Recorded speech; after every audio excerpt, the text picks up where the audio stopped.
2025 has been a disaster of a year for undefeated prospects. Just ask Bo Nickel. But Michael Morales is looking to buck that trend with a win over Gilbert Burns and his ascension into the top 10. My name is Angelo. This is We Want Picks, and I'm going to break down the entire UFC Vegas 106 fight card, giving you my picks, predictions, and bets. But before we look forward, let's look back at UFC 315. Immediately following the event, I filmed a full recap video. I threw a Home Alone face on the thumbnail, but I ran through every single fight. Overall, UFC 315 was an interesting fight card. We had a couple of boring snooze fest fights. We had a couple of absolute drag-em-out wars. One fighter kept their title, the other lost it.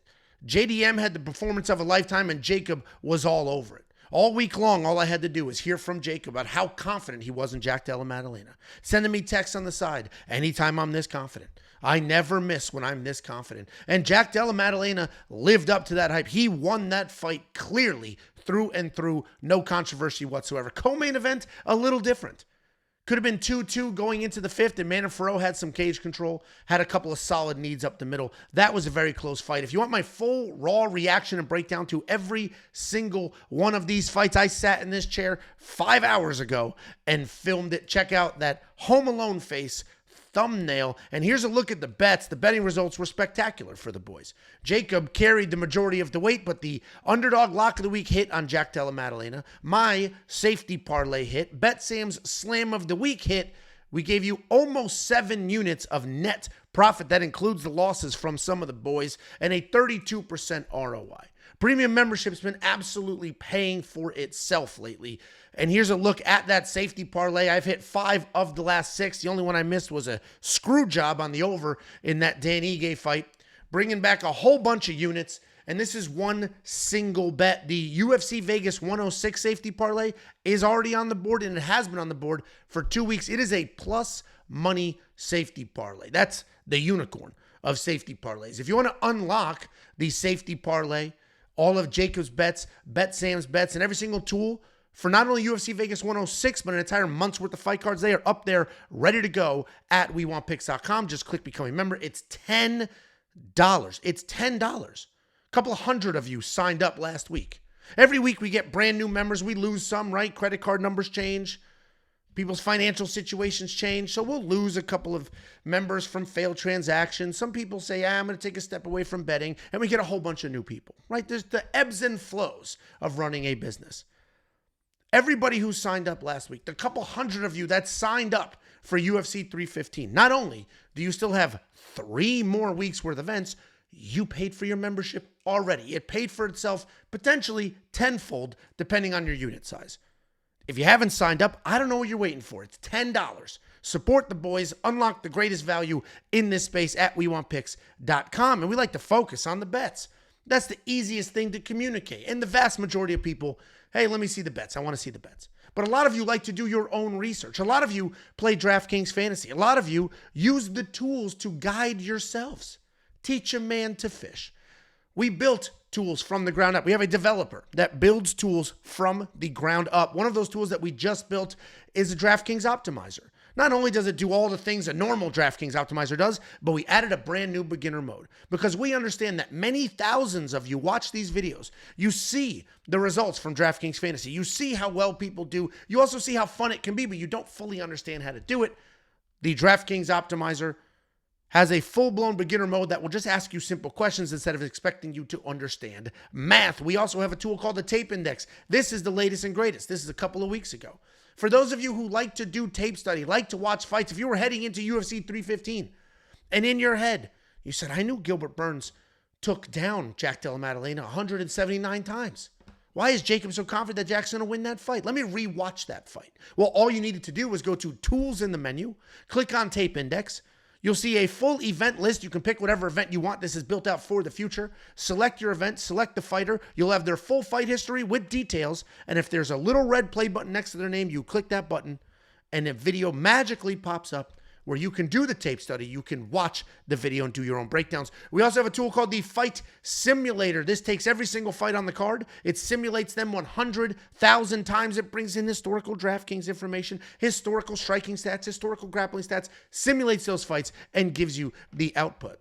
We also have a tool called the Data Analyzer, which is a mix of all the things. It has every data point you could want, the ability to stack those data points like filters, and then adjust the results. So if you want to see how many strikes somebody's landing in a loss, you can do that. And then you can go to your favorite sportsbook, see what their significant strike line is, and go ahead and marry those two things together so you are off to the races. Every single one of those tools, every pick, every bet, the artificial intelligence, everything we do is available inside of a free app. Just go to the App Store, search We Want Picks, download the app. And make sure you turn on the push notifications. Those of you who have had the app for more than a week and a half, you got a push notification from me saying the UFC Vegas 106 safety parlay is up now. And if you saw that and you looked at it, you saw that it was a plus money bet. If you liked the bet, you hopped on board. If you didn't, it's fine. You put your phone back down, you finished taking your shit, and you got on with your day. WeWantPicks.com, click Become a Member, unlock the greatest value in this space, period, end of story. And here are the 4 events you will get for the $10. And when I say that, we have had some people, listen, we do anywhere from 400,000 to 500,000 views a month. It really just depends on the quality of the UFC events and if we do extra content. Some of you speak English, some of you speak other languages, some of you speak multiple languages. So when I do the sales pitch and I say, unlock these 4 events for $10, there have been times where people said, hey, all right, I paid the $10. I love the bets. Thank you. How do I watch the pay-per-view? So when I say, you get these 4 events for $10, I don't mean the actual events. We are not violating international copyright law for $10. What we're doing is providing picks and bets and tools. You watch the fights. And then you have our tools, our picks, and our bets to help you make some money while watching those fights. WeWantPicks.com. Click Become a Member at the top. And finally, the end. Actually, not the end. Almost the end of the 4 event cycles. UFC 316, 316. For pay-per-view events, we film full-blown vlogs. I filmed a vlog yesterday. All day long, we were hanging out, having a few drinks, cooking some good food. Jacob came over, and we had a whole bunch of laughs and a lot of fun, and we recorded the entire thing. We also read the letters that come from the people. If you want to send a letter, if you want to send something for the boys to interact with on the vlog, here is the address, UFC. We Want Picks. Oh my God. Guys, I got through this whole intro without tongue-tying. I didn't swallow my own tongue. I am going off 2.5 hours sleep. Today is Mother's Day. So I am filming this at the ass crack of dawn. I was up till 2:30 filming that recap video. Closed my eyes for what felt like 4.5 minutes. And now here we are at 5:30, ready to film. Because what kind of animal would I be if I didn't let the wife sleep, have some food ready for her? I got to do it. She's not my mother. She is not my mother. But I still got to make sure she has a nice Mother's Day. So I got to film this shit early as hell, because if she's awake and the dogs are barking and the kids are asking for shit and I'm in here talking to you, I will have my penis removed from me in the middle of the night. So I'm a little tongue-tied. I didn't get the sleep I should have. If you want to send something for the vlog, We Want Picks, P.O. Box 406, Prosper, Texas, 75078. And if you didn't say Happy Mother's Day to your mother, you need to. And if your mom's not with us anymore, I'm genuinely sorry for that. I am very lucky. I've got 2 moms. They're not gay. One's a step. And then I have Tiffany, who's not my mom, but she's the mom to my children. And it's just amazing to watch that whole process. So tell your mothers Happy Mother's Day. And for the 0.001% of you that watch this that might be mothers, Happy Mother's Day to you. Today's your day. Watch this video. Fuck those kids. You don't have to raise those kids today. What you need to do is like, subscribe, and do all the things. Opening up the UFC Vegas 106 fight card, we have Luana Pinheiro taking on Tecia Pennington.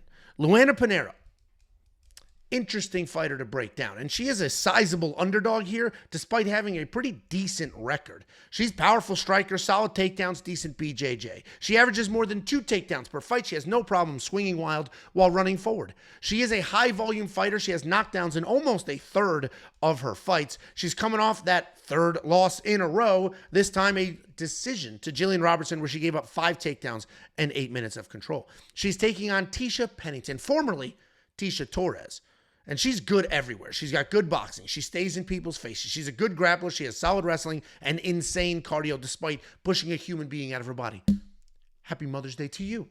Tecia Pennington. Her only losses since 2017 were decisions to top women on planet Earth. She's the Energizer Bunny, but powerful. She's coming off that decision win over Carla Esparza. That was a bit sketchy.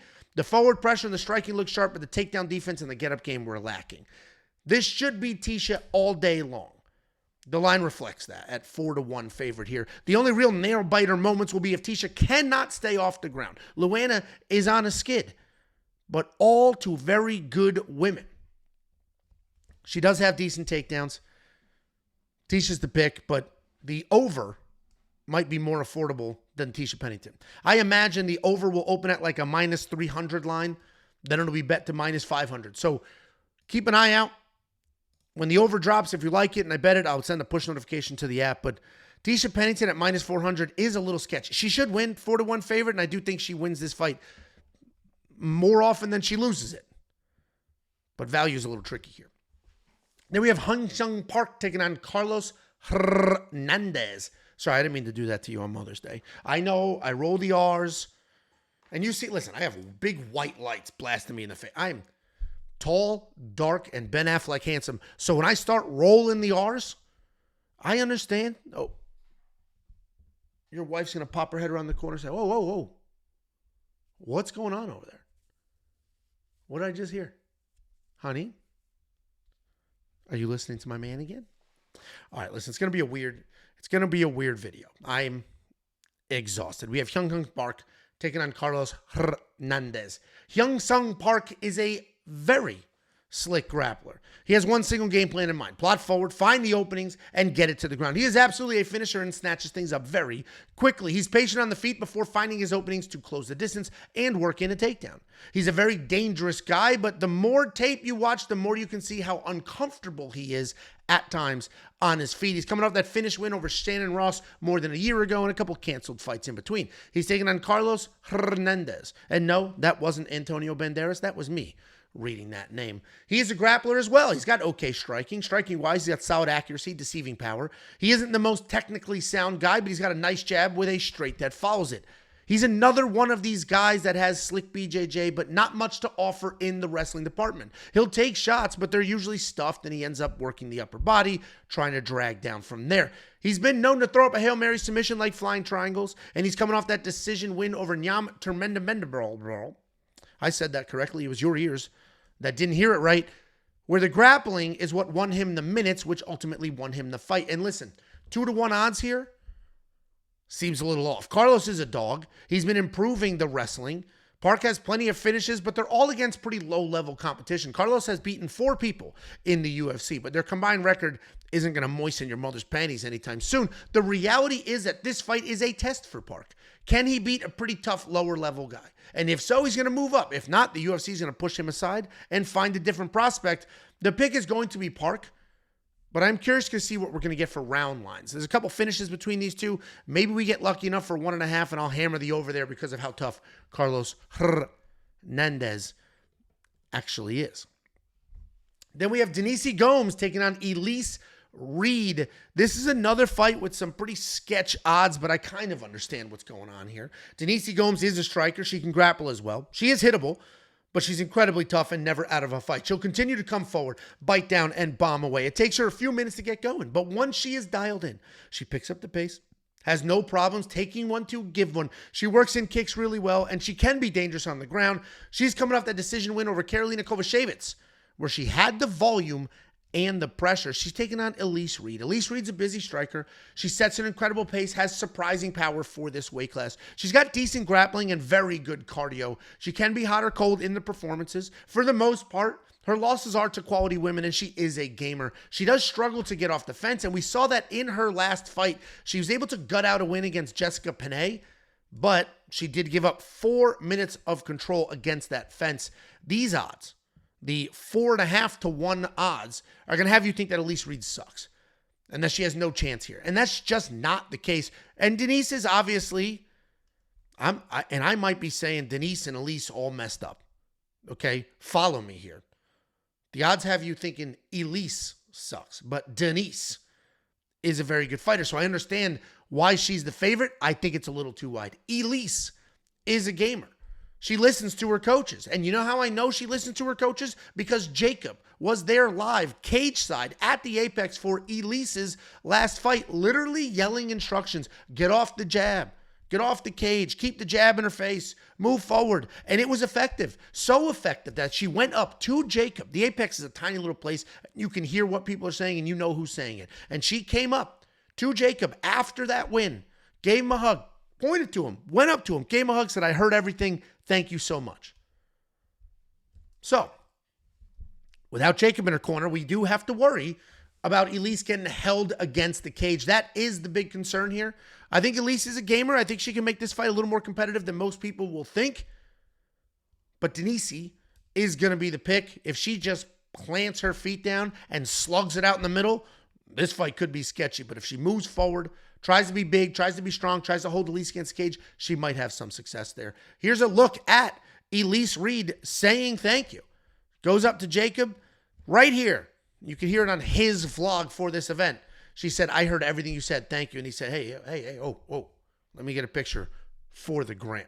Jakey boy changing lives.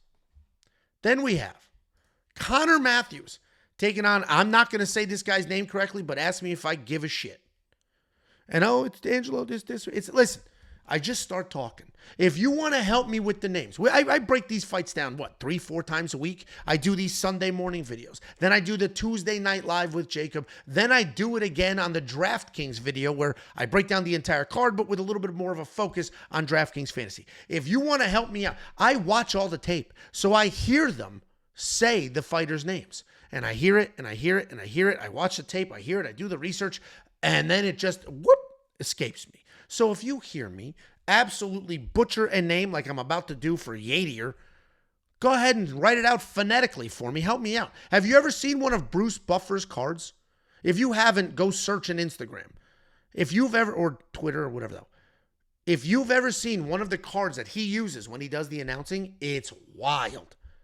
It's just supposed to have two fighters, their nicknames and records, right? Instead, there's writing all over it. He's got names chopped up. He has it written phonetically. There's 18 colors. Those things are nuts. And if you've never seen the vlog where I show you my office, I'm sitting in front of my computer here, and then above me are giant shelves. In those shelves, I have like personal effects from experience I've had, right? I have the belt from when I beat Jacob's ass, and Dr. Y sent us a literal giant $1,000 BMF belt. I've got pictures from my experiences managing professional fighters. I have tickets. I have all sorts of stuff up here. Some of it is just memorabilia, right? No personal connection to me at all, just some cool stuff. I need to get my hands on one of the Bruce Buffer cards. They should be selling those after every event because it's incredible. Like, it is nuts to see. Go find one. If you have an image of one, if you find it, go to the Discord, share it with the people. That was a long thing to say. If you got a problem with how I say Yadier DelValle, I know that's not his name. If you got a problem with how I say that, just write it out phonetically for me in the comments. That actually is quite helpful. We got Connor Matheus taking on Yadier. Oh boy. Yadier DelValle.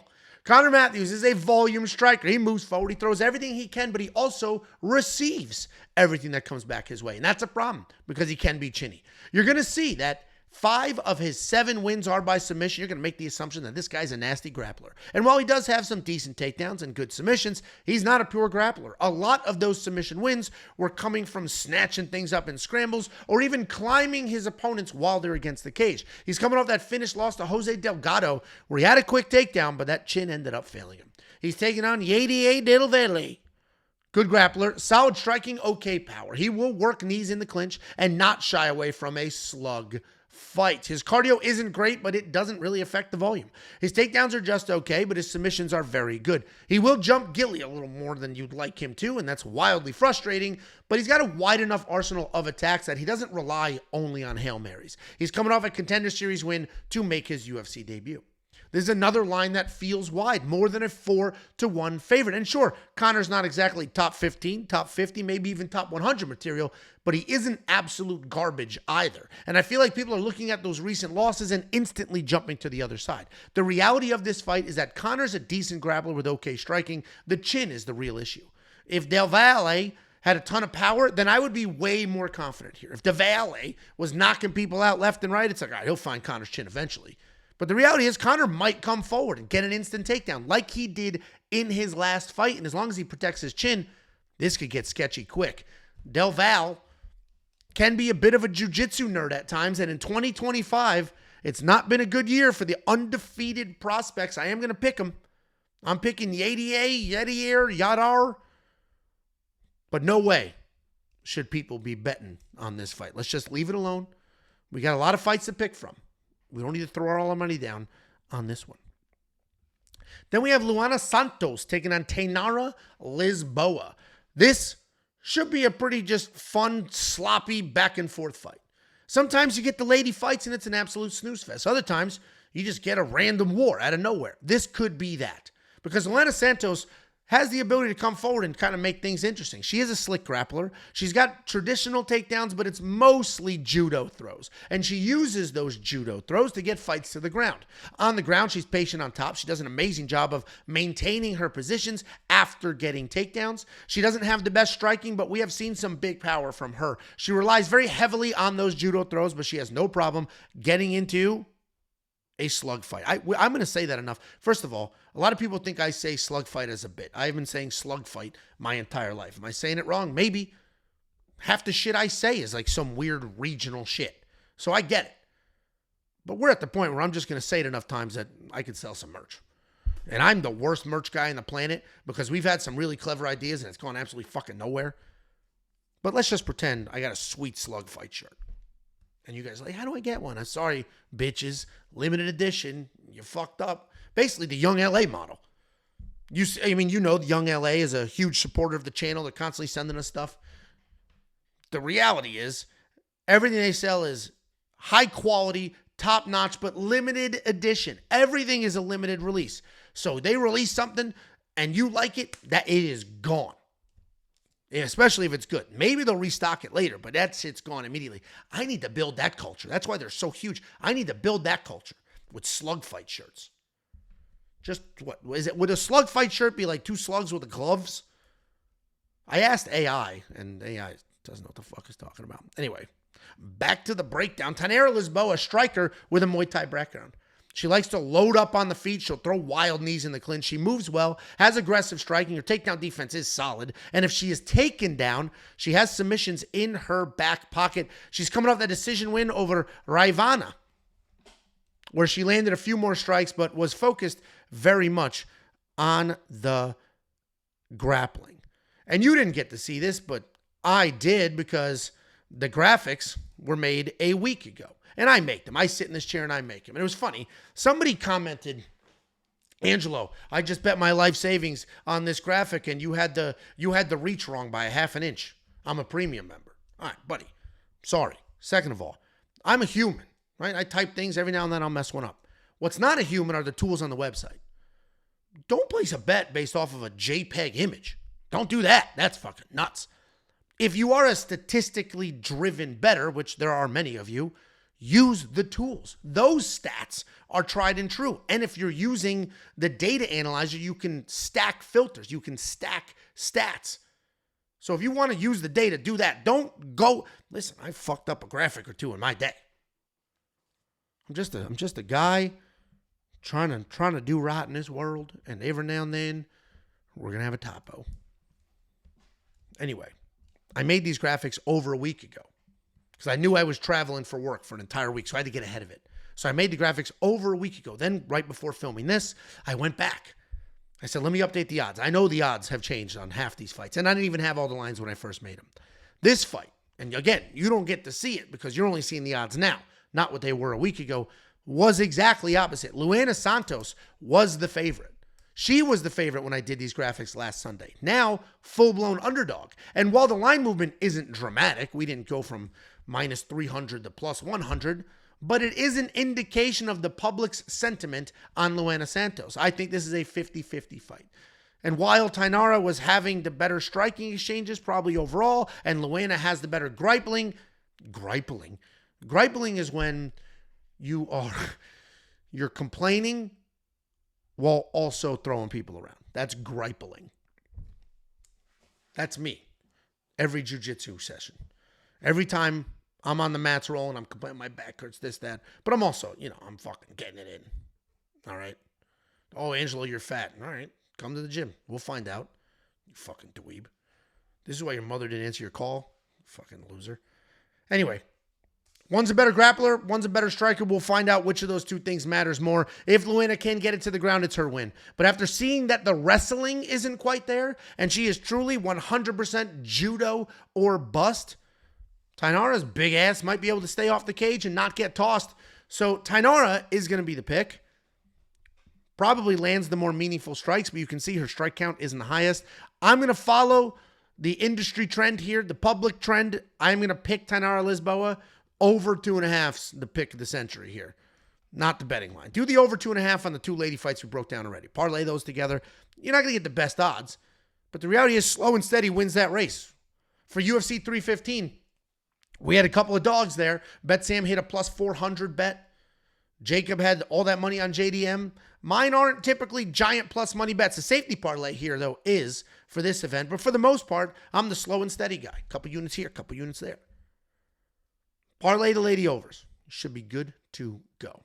Then we have the featured fight of the evening. Jared Gordon taking on Thiago Moises. This was a fight that I've struggled a little bit with. I went back and forth. I kept flip-flopping my pick. I'd pick Jared Gordon. Then I'd look at it and be like, what am I doing? Thiago Moises is good. Then I'd be like, is he actually that good? And I would go back and forth. Jared Gordon's a pretty good wrestler that's been screwed a couple times on the scorecards. High volume striking as well. He likes to come forward with flurries, and then he'll look for a takedown. He averages almost 2 takedowns per fight, but he can be out-grappled. He's not particularly dangerous, but he is tough, and he is busy. He's coming off that split decision loss to Nasrat Haqparast, where he was wrestle-heavy with a ton of pressure. The decision was close, but there was a case to be made that was a home recall. He also was supposed to fight a couple months ago, and that fell through. He's taking on Thiago Moises, a very slick grappler who does a really good job staying dangerous while being composed, meaning he's going to maintain positions on the ground while working towards a submission. He's not chaotically chasing stuff. And even though he is primarily a grappler who averages his own more than 1 takedown per fight, he also has technical striking. He can hang with most people. He uses solid low kicks to set up his takedowns, and he is surprisingly young given his experience. He's coming off that close win over Trey Ogden, where a couple of poor decisions by Trey is what gave Thiago the nod. Jacob and I were there in person, and we were this close to Trey winning that fight, but Trey just did a couple of dumb things. I think what did he break? His hand, he broke something. Something in his body broke, and not his spirit. Something physically broke, which contributed to Thiago's win there. And this is an interesting fight on paper because Jared is 2-2-1 in his last 5, but in reality, he could be 5-0. His loss to Nasrat was a homer decision. Let's reverse that. He looked great before the no contest headbutt with Bobby Green. Let's reverse that. And he got screwed in the Paddy Pimblett decision. Let's reverse that. All of a sudden, Jared Gordon's 5-0 in his last 5. Thiago's a guy that I have faded a few times. Most recently, I faded him against Trey. And while he won that Ogden fight, I would argue, again, because Ogden got hurt and didn't do what he was supposed to do. Thiago Moises is probably the overall better fighter here, but this is a tough fight to call. The line movement is definitely on the Gordon side. This continues to tighten, but I'm going to reverse course here. I'm not going to follow the line. I'm going to stick with Thiago Moises. I trust the training. I trust the activity. Jared Gordon's very inactive. He's not as good of a team. They're a good team. They're getting their wins in, but not as good of a team. Likely no bets for this fight, but Thiago Moises is going to be the pick. And what you need to do right now, pause this video, go to WeWantPicks.com/bets. We have affiliate partners. Each one of those affiliate partners at WeWantPicks.com/bets has their own links. You use the link, you sign up, you make an account, make a deposit. They're going to pay me commission. That's how affiliate links work. But instead of just riding off into the sunset, spending that affiliate money, I'm going to slice $50 of it off and give it to you. Win, win. WeWantPicks.com/bets. You have to use the links. I got a message yesterday. Angelo, I submitted a claim. I haven't gotten my bonus yet. What's going on? And I was like, sorry, crazy busy. What's the name? What's the number again? So I took the account number. I looked it up in the affiliate portal, right? We get to see everybody who signed up. We don't know anybody's names. I don't know how much money. All I know is the account number. If you signed up, if you made your deposit, right? That's all I can really see. And I was like, buddy, your number doesn't exist in the portal, which tells me you didn't use the link. Did you use the link? He's like, I used the promo code. We don't have promo codes. There's no promo code. It's the link. Got to use the link, wewantpicks.com/bets. Closer look at the safe dilutes here. 5-1. Safety parlay has hit 5 of the last 6. And while it seems like an easy thing to do, and while BetSam's Slam of the Week hit 7 in a row before he lost one and then just bounced back, so 8 of the last 9, Safety Parlay has hit 5 of the last 6. It is not an easy thing to do, especially a parlay. BetSam, while wildly reliable for the Slam of the Week, has the ability to pick one fighter and just double up the units. Not me. Parlay is in the name. It's always a parlay. And luckily for you, not only A, are we on a hot streak, but also B, the safety parlay for this card, UFC Vegas 106, is plus money, a plus money safety parlay. I don't do those very often, but when I do, they tend to hit. And I placed that about a week and a half ago, 2 weeks ago, because as soon as I saw this card, I was like, this one, bang. Plus money, I'm getting it in now. Unlock that safety parlay at the website, wewantpicks.com. It's fucking $10, dude. It's 10. I spend more than $10 of my time telling you that it's $10. Sign up. If you hate it, cancel. It's just so simple. WeWantPicks.com. Click Become a Member at the top. And it's more than copy-paste bets. It's more than a safety parlay. You're going to get tools. The tape index is such an easy tool, but the convenience that it brings your life, the ability to just do research ahead of time, it's built out for UFC 318 right now. In the event list, just click 318, click whatever fighter you want. There's their full fight history, details about those fights. Click the red play button. Boom, there's the tape. You could do that, or you could be scouring the internet to try to get a glimpse of a fight. And if it's on YouTube, it's some reverse blurry video with some bullshit to avoid copyright. If it's on the ESPN app or Fight Pass, it's the worst, the absolute worst user experience anybody has ever seen. Digging around. Have you ever tried to find a Contender Series fight on ESPN Plus? Holy shit. Is that a disaster? Tape Index solves all those problems. We also have a brand new DraftKings optimizer. We have the Fight Simulator, which will simulate the fights 100,000 times. And we have an app. App gives you everything you need with the convenience of push notifications. And before I get a question, where's the Android app? I refuse to conform. I refuse to use the most stable and popular operating system on this planet. I am using Android because it is customizable and I can do the things that I need to do on it. Listen, we had the Android app and it was buggy as shit, so we pulled it. We're working on it. I have no timelines. I have no guarantees. Obviously, I want the Android app. We paid the same price to develop this app just for iOS as we did for 2 apps. So it'll come. When? I don't know. But like, what the fuck? You like force close notifications? What the fuck? Like, what, Android? Dude. And I used to be that guy. I'm a big nerd. And you may not know that because I'm 6'3", 260. I fucking will shoot a blast double right through your chest before you even know what happened.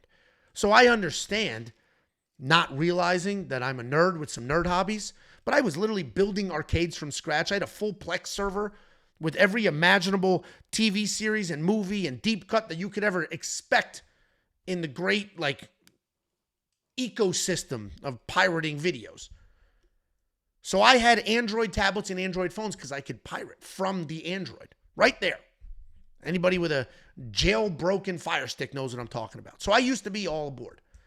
And then at the end of the day, you're like, dude, it's my fucking phone. I need to call, text, occasional FaceTime, and I like when pictures aren't blurry. Come on, guys. You know what's funny, too? This is just a random, fun Android rant. I am 1,000% sure I will get at least one comment. Bro, I thought you were cool. Unsubscribing. Unsubscribing. Over a fucking green bubble text. Jesus Christ. Here's the 4 events that you will unlock with premium membership. If you go to WeWantPicks.com, you click Become a Member, you'll unlock all the tools I just mentioned, a bunch of other ones I didn't mention, all the picks, all the bets, and everything. Literally everything you could. If there's something you could ever think of while watching fights on a Saturday, you let us know. Because if it's not already on premium, we'll probably go ahead and add it. This thing is constantly evolving. Last year, a full year ago, we did not have the custom-built optimizer. We did not have the full-blown fight simulator. We didn't have a tape index. We didn't have 3/4 of what we have now. And it was an unbelievable value then. And then we added all these things, and we didn't touch the price point. In the tariff era, there hasn't been a single adjustment 2-hour pricing. It is $10 a month. If you want to pay for a whole year, it's only $100. And if you want a lifetime membership, it's only $300. And before I get messages, hey, I can't find, at WeWantPicks.com, right smack in the middle of that homepage are the 3 pieces. But it's $10 a month. No tiers, meaning there's no upsell, there's no bets here and then DFS. If you are watching somebody and it's not a giant company, listen, giant companies are going to do giant greedy company things. I have showed you the pricing for Roto Grinders and for SaberSim. You've seen it. It is what it is. It's $100 a month here. If you're watching somebody, just a normal content creator trying to make $1 or $2 on the side, and they have done the tier bullshit, oh, it's $7 for my bets. If you want to add DFS, it's only $3. No. Greedy bullshit. Greedy bullshit. If you're watching somebody and they're charging $30 a month, greedy bullshit. If you're watching somebody that charges $20 a month and their whole excuse is, but I'm the best at it. No, they're not. No, they're fucking not. It's greedy bullshit. We established a $10 a month price point. We are the industry leaders for this very wildly specific niche. Anybody charging more is greedy. And I'm very passionate about that, not because it doesn't affect my life if you have multiple services or, it just drives me nuts to see other people just make up random price points and play that game. Because what we have to do to grind for a $10 membership, which is at the end of the day, after taxes, after fees, after processing, it's $4. What we have to do to grind for that, and somebody's like, I'll just make it $30. And then I need a third of the... No. You weasel bitches. WeWantPicks.com, click become a member at the top, and you are going to get those 4 events. And finally, UFC 316 is included, right? It's along the way. It's part of the 1-month journey. UFC 316 will be accompanied with a vlog. And if you do want to send something for the vlog, for the boys, We Want Picks, P.O. Box 406, Prosper, Texas, 75078. And opening up the UFC Vegas 106 main card, we have Matheus Camilo taking on Gabe Green. I know that L is silent, but we're just going to move forward like I didn't say it. Matheus Camilo. No, is it silent? I got to rewatch the tape, man. Jesus Christ. He's a rare prospect. He's coming into the UFC without going through the Contender Series or the Ultimate Fighter. That was the standard before the Contender Series became the funnel for Dana White.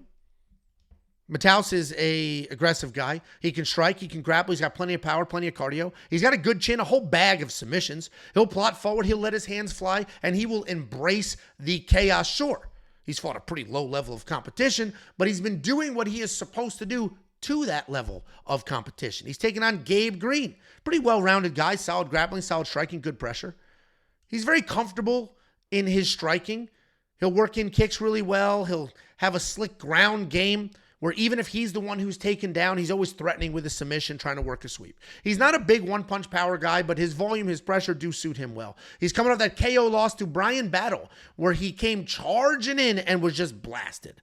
He's also fighting for the first time in 2 years and looking to reinvent himself at 155 pounds to the point where I was like, no, this can't be, right?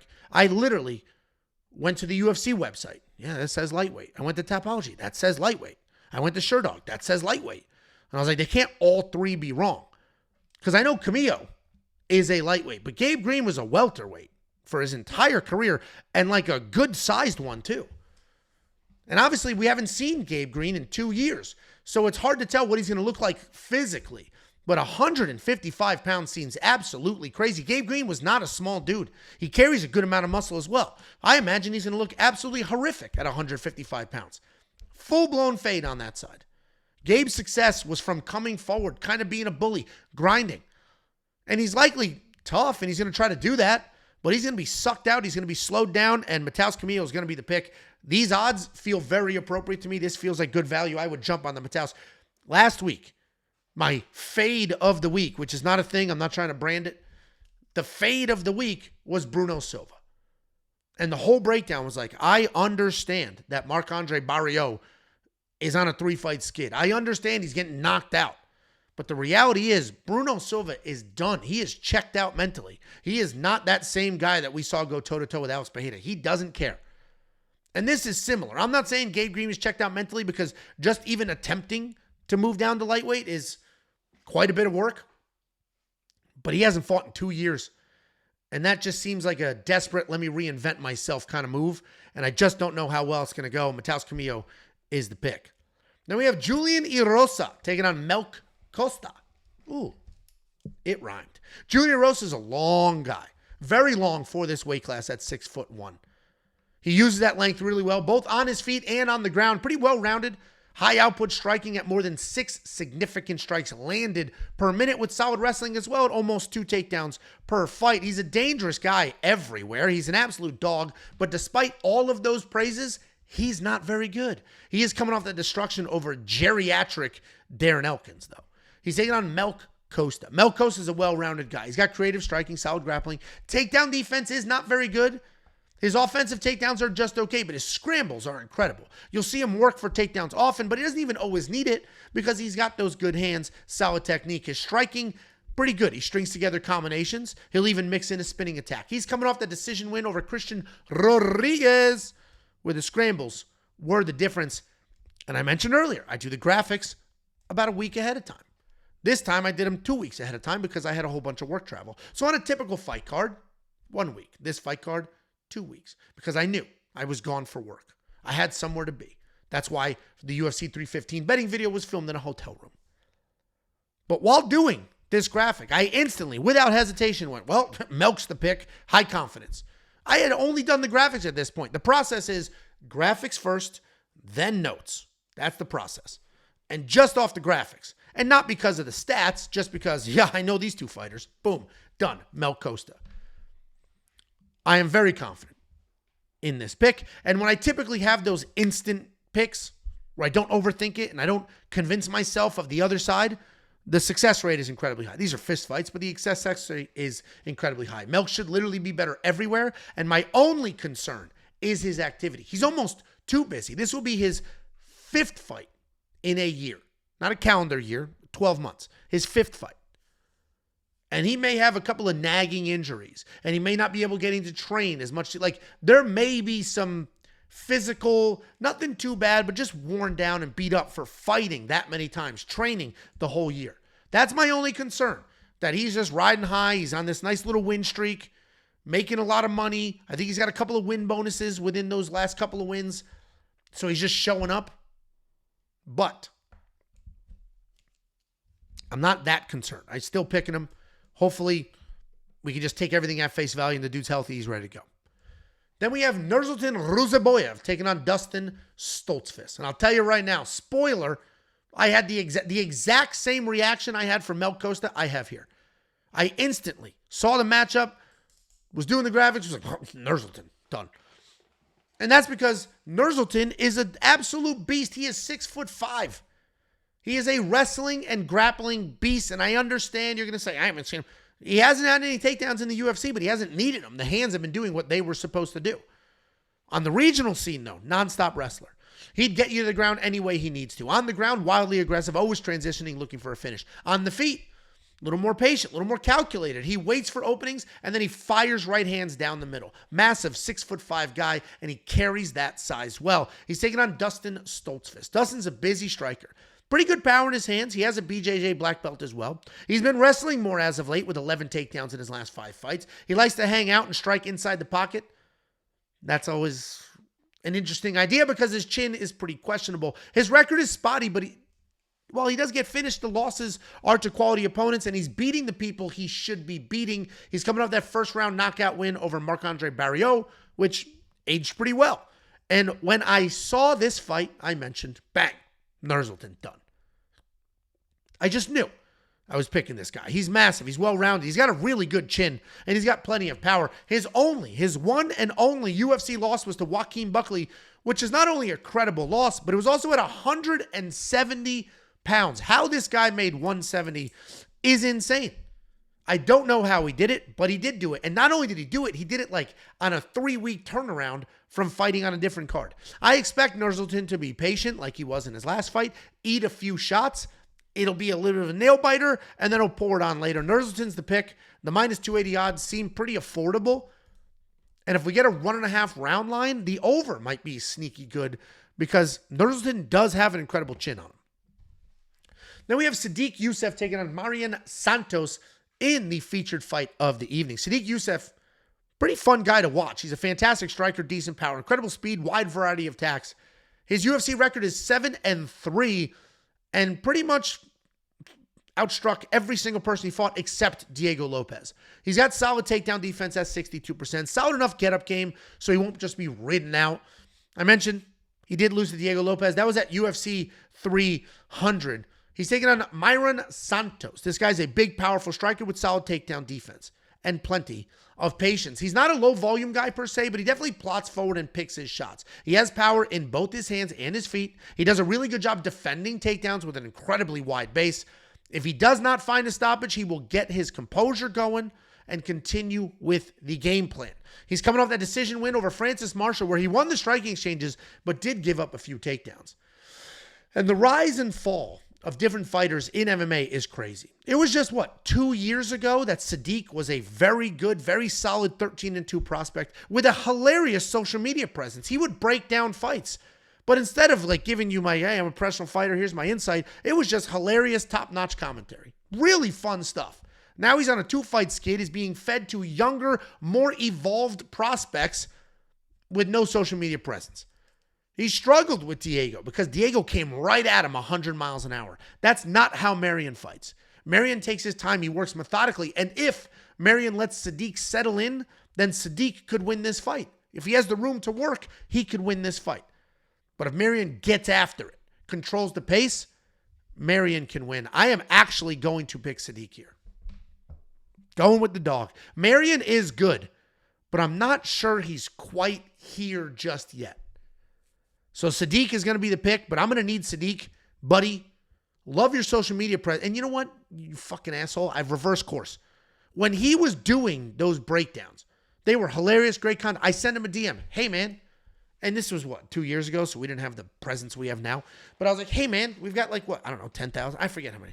We have this many subscribers, you do this many views. Would love if you want to do some of that content over here. Great platform. Your stuff's funny. We're funny. Left me on red. Change the pick. Santos is the pick. I'll be wearing a Santos shirt. I'll be rooting for him. No, that's not true before some asshole bets that direction and gets mad at me. I'm still picking Sodiq. And maybe you get a win here. You start to feel yourself again. You want to do those videos again. And if you do, let us know. I'm here, man. I'm here. Obviously, you have your own social media presence. You don't need me. But wouldn't that be a fun collab? Then we got the co-main event of the evening. Paul Craig taking on Rodolfo Bellato. Paul Craig. There's a few names that I can't just say normal.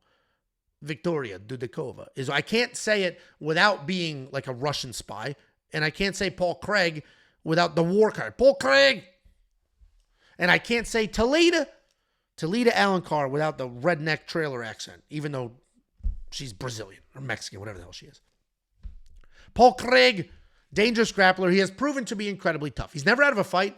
He has more than one win where his face was absolutely turned into hamburger meat, and he still managed to pull it off. Essentially, if this guy has any room to grapple or throw something up, you're going to need to worry. His striking is just okay. He does have a little bit of power in there. His biggest issue, though, is that his takedowns are dog shit. So if he's winning the striking exchanges, he can't really keep it on the feet. And if he's losing the striking exchanges, he can't force it to the ground. He's coming off that decision loss to Bo Nickel, where the striking was the issue, not the wrestling. He's taking on Rodolfo Bellato, heavy-handed grappler who will come forward, bomb away, stick around for a slug fight, but he is a grappler and ultimately wants these fights on the ground. His takedowns could use a little bit of work, but once it gets to the ground, he's got good control. He will chase submissions. You'll see he has 2 losses in his career. They are both to the same person in Vitor Petrino. He's coming off the majority draw with Jimmy Crute, where he gave up a 10-8 first round and then managed to claw his way back. And listen, I just told you, right? Paul Craig lost to Bo Nickel. And I know it's a cool, fun trend now to pretend Bo Nickel absolutely sucks. This guy's dog shit. Why? Because he lost to a giant. If that giant becomes the middleweight world champion, does Bo Nickel still suck? 7 fights in? So I have not bailed on Bo Nickel yet. I still think Bo Nickel is a good fighter, and the fact that he outstruck Paul Craig says more about Bo's evolution than it does about Paul being shit. With that being said, Paul is kind of shit. He's incredibly dangerous on the ground, but his wrestling sucks too bad to get it there. He's got some power on his feet, but his chin sucks too bad to allow him to stay in the pocket. This should be a Bellato knockout all day long. Also, Bellato is incredibly handsome. And anybody who does the AI bullshit where they put my face on his body and send it to me in the Discord or send it to me on Twitter, I take it as a compliment. So thank you very much. We are a couple of handsome guys. Then we have the main event of the evening. This was also an insanely easy pick. This did not require an incredible amount of thinking on it. We got Gilbert Burns taking on Michael Morales. Gilbert Burns, good grappler. He's developed striking over time, impressive power. He is willing to throw down. This guy's tough as shit. Old school, doesn't give a fuck. He is undersized for this division. He was a lightweight for the majority of his career, and then he moved up. But he's still fast. He's still powerful, pretty tough. He will hang with the division's elite, and that's really all he's been fighting the last couple of years. He's coming off that decision loss to Sean Brady, where Sean showed zero respect for Gilbert's grappling and took him down 7 times. He's taken on the unreasonably handsome, considering his job, Michael Morales. Michael Morales, in my notes, and yes, I'm reading notes. I had a comment. Somebody came across my UFC 315 quick pick and was like, is bro, another bro, just reading? Motherfucker. I'm reading my note. I wrote this shit. I wrote the script. I wrote it. So yeah, I'm reading my own words. You muppet. When I have to sit here after 2 hours sleep and break down 12 fights, 14 fighters in detail, not phoning it in. Pay attention. Like, some of you just fucking hate my guts, and that's fine. I hate a lot of people for no reason. But pay attention to the words I'm saying, how I'm saying them, the details I go into, the nods to stats, the graphics on the screen, and then go watch the 99% of everybody else with the random Tapology bullshit. The Tapology crew is just looking at green and red dots hovering over and just like kind of, well, he's a good striker. He beat so-and-so in his last fight. I think he wins here. The fuck kind of breakdown is that? So for somebody, some newbie, to come here and say, is he just reading notes? Yeah. It's called being prepared. Have you never been prepared before? It's being prepared. So my notes say Michael Morales is a killer. The reality is he's actually not a killer. Skill-wise, killer. In the octagon, very composed. Skill-wise, freestyle wrestling national champion. Muay Thai national champion from Ecuador. Is Ecuador the fucking tent pole of success in the wrestling world? No. But if you could look at an entire country and be the best at one thing in that country, that's pretty impressive. He's got great footwork, a great jab.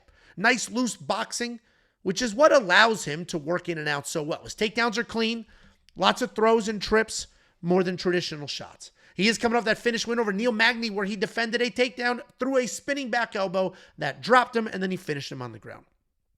Gilbert Burns is the classic case of the UFC using their aging vets to build the next generation of stars. Gilbert has been a company man, said yes to many short notice fights, moving up and down weight classes, took on Hamzat when nobody else would, and now the UFC is like, I don't give a shit. Here's a young prospect. He's going to beat your ass in a main event. You're going to be on a very unfortunate losing skid, and then we're just going to fade you into oblivion. That is the UFC's MO. I hate that they do it. Age matters in this sport, and unfortunately for Gilbert Burns, he is on the wrong side of 35. I don't even know what Gilbert could do here to have some success. What would the game plan be if you're his coach? Hey, wrestle him like you did JDM. Michael Morales is not JDM. He's a national wrestling champion. And JDM also knocked Gilbert Burns out. Stay with him in the pocket, slug it out. He was just knocked out. He's 38. I don't know what Gilbert could do to have some success here. So Michael Morales is the pick. He's a better wrestler, a better striker. He's bigger, he's faster, he's stronger, he's younger. Michael Morales is the pick. I am shocked he's only minus 600 and not minus 1,000. He was minus 400 when I did this a few weeks ago. Now he's minus 1,000. Line's moving. Now he's minus 600. Line's moving. I imagine he closes at minus 1,000. Guys, that's the breakdown. Thank you for being here. And while you're here, download the app. Hey, what's one more app on the phone? Just search We Want Picks in the App Store. Inside the app, you'll have access to all the tools. Oddly enough, not the tape index. And that's not an us thing. That's an iOS thing. They don't like when your app opens up another app. Sorry. But inside the app, you'll have all the tools. Tape index, full-blown available in the mobile browser, on a desktop browser. Going to give you the full tape index for every fighter. Select the fight card you want. Select the fighter you want. There's their full fight history. If there's a red button, you click it. Video will pop up. You can watch the tape. DraftKings Optimizer, we built from scratch. The Fight Simulator, also built from scratch. Simulates fights 100,000 times, gives you those results. We have the Data Analyzer. This is for the data nerd that complained about the JPEG image. These are full-blown, detailed data, stats, and insight into every single fight. Every single stat you could ever imagine. Then you can stack filters. More and more sportsbooks are adding significant strike lines. You can say, okay, in the main event, I think Michael Morales does go to a decision. Gilbert Burns is tough. You can say, how many strikes does Michael Morales land in decision wins? And then you will see that stat line. And then you can go ahead and look at your sportsbook, see what line they set, and decide if you want the over or the under. We have a tool called the Line Movement Tracker. This will give you the opening odds, current odds, win probability, and line movement for every fighter on every card. You will have a Prop Hunter, a curated set of data specifically designed to help you find prop bets. And you'll have more than just me. Jacob is here. Jacob just bet his life on Jack Della Maddalena. Jacob is up like 17 units in the last 5 cards or something like that. Jacob has been crushing it. Even though he wasn't on camera 2 weeks ago, he put up a +3 unit night. Bet Sam. Bet Sam's slam of the week. It's one bet that he goes hard on. That slam of the week has hit 8 of the last 9. Artem is over here. We call him the Regional Rain Man. He's breaking down regional cards and giving you picks at ridiculous accuracy. And we have an artificial intelligence. Every single thing that we do is one package, $10. WeWantPicks.com. Click become a member at the top.